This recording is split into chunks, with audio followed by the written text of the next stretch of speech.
The White House is fueling a great deal of speculation this morning, teasing an announcement by President Trump that's happening later this afternoon. Yeah, so the president's public schedule has been pretty light over the last several days. It all comes as Congress returns. Doug Luzader is live in Washington with the latest. Good morning, Doug. Anita and Anthony, good morning. The White House won't say much about this presidential announcement today, but there's a busy week and a month ahead now with the administration facing a number of legal challenges as well as a possible government shutdown.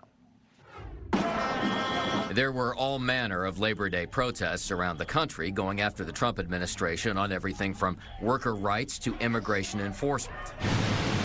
We did catch just a glimpse of the president after he finished his round at his golf course in Virginia yesterday, but his public appearances have been scant in recent days.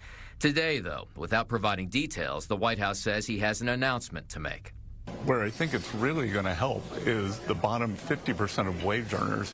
We know that Treasury Secretary Scott Bessent spoke at a D.C. restaurant yesterday to talk up the president's push for no tax on tips and to respond to court challenges to the White House tariff strategies, saying U.S. trade deficits are an emergency. So I believe that the Supreme Court is going to allow President Trump to use these emergency authorities.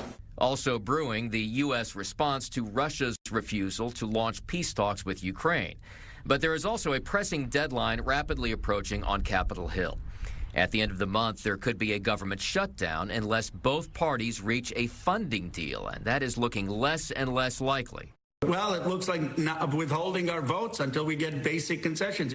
Democrats plan to use the funding battle to reverse spending cuts. Republicans say if there is a shutdown, Democrats will be to blame.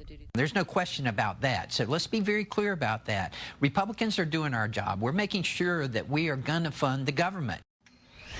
Okay, and they're looking for at least a short-term deal to keep the government open beyond the September 30th deadline, so about 4 weeks. Anthony and Anita. All right, time is ticking. Thank you, Doug. We'll talk to you again soon.